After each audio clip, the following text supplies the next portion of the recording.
Resilience, it correlates with values, and it's the way of facing and understanding the world we live in which we'll have a calm attitude when we face adversity and that ability to bounce back. Want to improve your resilience? Keep watching. Because resilience isn't important to just you, it's important perhaps to the company that you work for or even own. And possessing humour actually will help you with your resilience.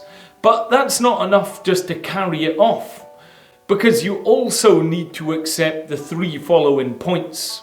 And that's firstly, you need to accept reality. Secondly, believe life is meaningful. And this is particularly important when we're facing hardships. Thirdly, that we need to possess an ability to improvise solutions. So for example, if you're improvising, it'll allow you to carry out a vision by considering new ways to achieve what you're aiming to.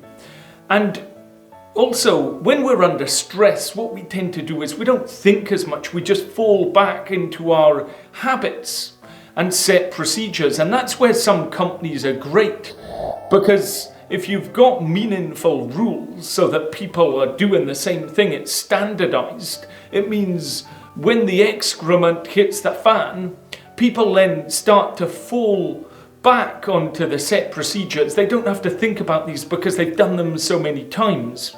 Could be a surgeon, for example. But the case that we're given HBR is about UPS deliveries. And that's that they were able to continue deliveries the day after a massive storm because they've got their process down so tightly in that drivers store their keys even in a standard place in the van. But they're given permission to think and to do what they can to deliver parcels to people. So they were actually delivering them in people's cars who were just temporarily staying there.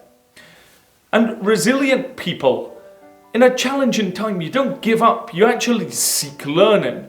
So there's this victim mentality that's too prevalent. Why me? Instead, think, why not me? What can I actually learn from this? And don't wait for a challenge. Talk to yourself positively. Retrain your brain if necessary, so that you can take on challenges and engage in meaningful improvement. Mindfulness can actually also enhance your ability to be resilient, and you can almost improve your residual resilience by practicing mindfulness, so that when the testing times come, you've got that bounce back ability. Now, when we're all receiving feedback, the instinct is to just react. Oh no, why did you say that? Blah, blah, blah. But actually consider it. But you could break down the feedback into 2 key things. Firstly, the person who is giving it, and secondly, the actual feedback that you've received. Because we want to consider both factors.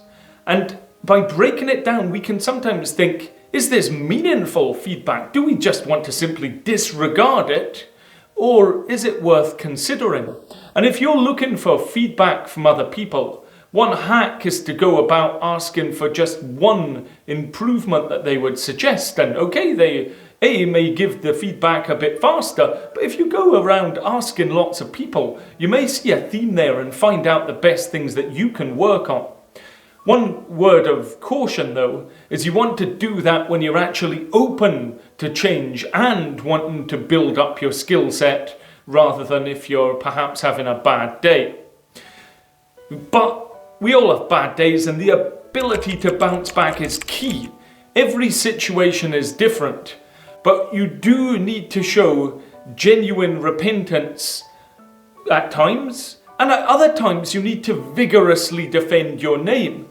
And there's lots of examples in this book about CEOs deciding not to sign a non-disclosure agreement, even though they would lose lots of money, because they vigorously wanted to clear their name. But every situation is different, so we must weigh up the pros and cons of engaging in a particular action. I'll leave you with this. Being able to properly recharge is absolutely fundamental and key for resilience. And the busier and the stressed we all become, that's when that recharge in time is even more important. So why not take some time out, recharge yourself, and watch a few more of my videos. I'll see you next time.